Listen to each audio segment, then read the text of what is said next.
So today's Dharma talk, again, most of the talks that I give are based primarily in the Dharma.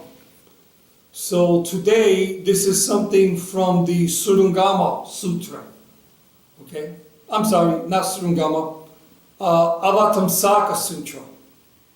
Avatamsaka, right? Avatamsaka. Yeah. Avatamsaka Sutra. I always want to make sure I say the correct name of the sutra. And it goes like this. Once there was a woman, she had a son and a husband.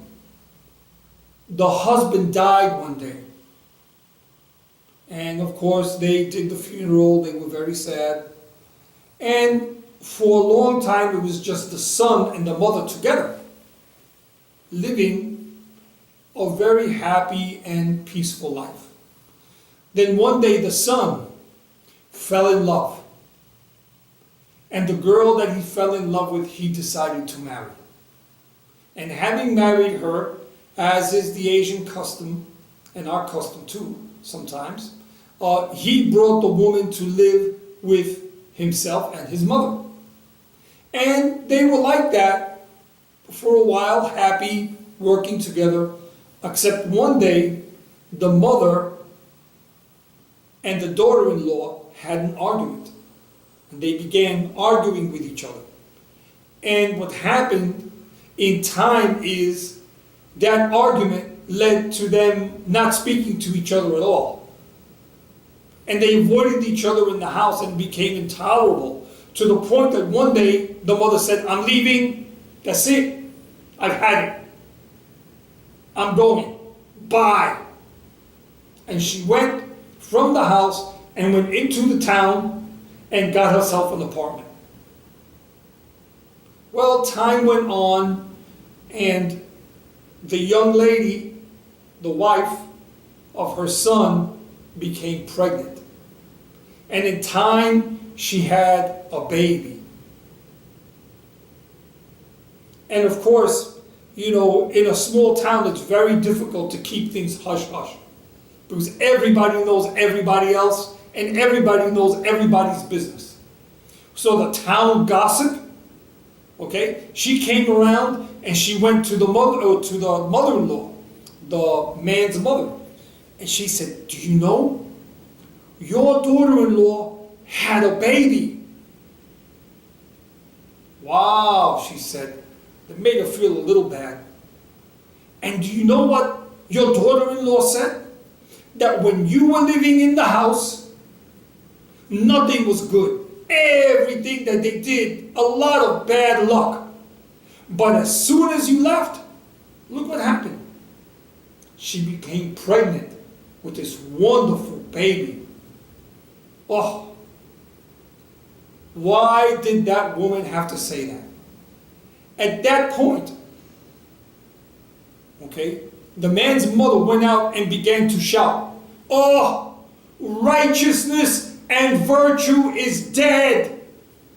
She opened the windows to her apartment and shouted out into the street, "Righteousness and virtue is dead." And everyone, of course, they heard her yelling and they all came. "Oh, what's wrong?" You know? And she says, "I can't believe this. That virtue and righteousness are dead, and me, the mother, should be treated this way." Oh, the people said, "Oh, too bad, how sad." She said, "No, it's not too sad, because today I am going to have a funeral. I am going to bury righteousness and virtue." And everyone in the town looked at each other and they said, "Oh, she's lost her mind. It's gone. She's crazy now." And she went and she bought incense and she bought sackcloth to wear. Because in China, when there's a funeral, people wear sackcloth, right? And sure enough, she began at that time in the evening to go to the cemetery. And she lit the incense and she said the prayers. and she began to dig a hole. But just as she was doing that, a deva showed up. Now let me explain to you what a deva is. A deva is a celestial being, what we would call an angel, right? Except that in Asia they don't have wings and fly around, they just show up, okay? It's like the Avon lady, they knock on your door, okay? They come and they sell you something. No, they don't sell you anything. And the deva went and spoke to her in the cemetery and tried to convince her not to do what she was doing. That it wasn't right what she was doing. But you know, some people are very stubborn. And she said, no, I don't care. I'm doing this. I'm burying, I'm destroying. Righteousness and virtue is dead. The deva said, I'm so sorry to hear that. Well, I guess you're going to force me to do something that's really not right. I guess I will have to burn the mother and the baby. What? Says the mother-in-law. You're going to do what? Yes, I am going to burn the baby and the mother. So the mother-in-law said, no, wait a minute. Don't burn the baby, just burn the mother. And the deva said, I can't do that. If I do that and I just burn the mother, look at all the suffering the baby's going to go through without a mother. Who's going to feed? Who's going to nurse that baby? The suffering is too much. No. Better, I should burn the son, the baby, and the mother. The mother-in-law said, no, please don't do that. Please. And with that, the deva disappeared. And the woman said, oh my goodness, what have I done? I can't believe I just did that. Why couldn't I just keep my big mouth shut and keep everything to myself? Now I'm going to be the cause of losing my whole family. And as she said that, she heard someone calling out her name, Mother, Mother. And there, coming toward her, was her son, the daughter-in-law, holding the baby. And she got up and she ran. Oh my goodness. Oh, and she hugged them and they all started crying. And the mother-in-law, what are you doing here? The mother-in-law asked him, what are you doing here in the cemetery? And the daughter said, I was at home cooking dinner. And this thing happened to me. A being appeared right in front of me. And you know what that being said to me? Tonight, I am going to burn your mother-in-law. She said, oh my goodness, wait a minute. You can't burn my mother-in-law. First, that's going to make my husband suffer. And then, my baby's going to grow up without a grandmother. This cannot be. This cannot happen. And so I came right away over here because that deva had said that you were walking around in the cemetery. And I came here to get you before anything bad happens to you. Let's move away from this place. And just as they said that, the deva appeared to them. Appeared to them, put its hands together and bowed down to them. And said, now do you understand? Now do you see how careless words and actions can affect people? When you're angry, you don't know what you're doing. And you don't know how your actions are going to affect anyone. Now, what I'm going to do is I'm going to leave. But before I leave, I'm going to give you my blessing for prosperity, peace, and unity. Always cling to each other.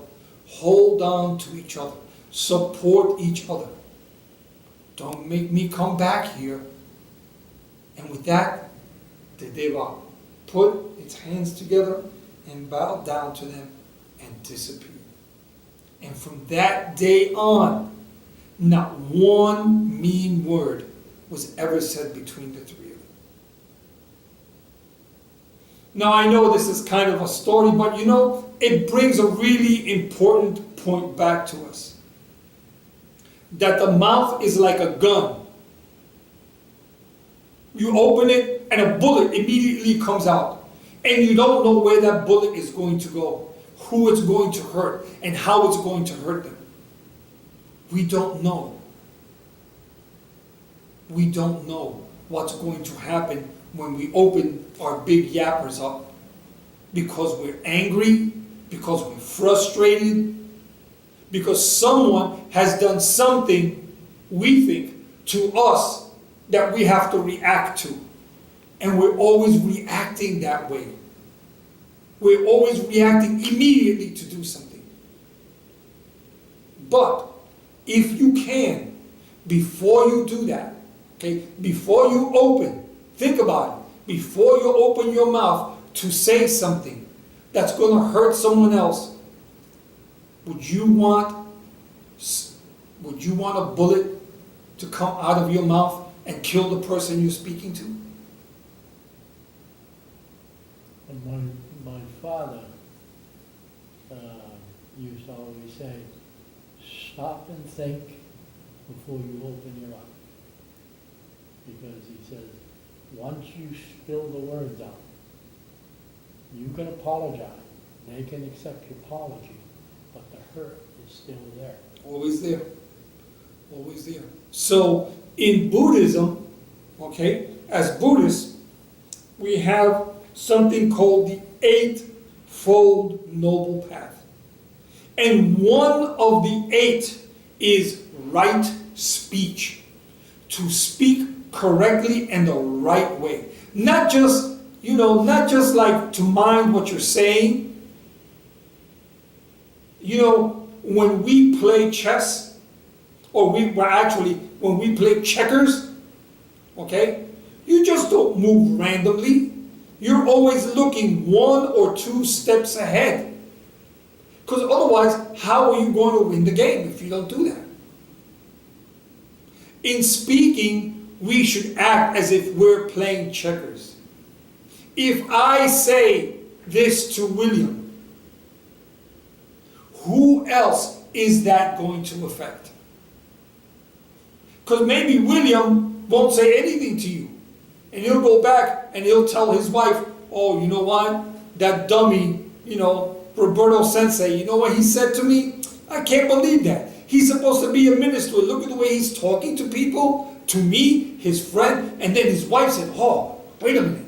Calling her friend. You know what? That minister, you know what he did? You know what he said? And before you know it,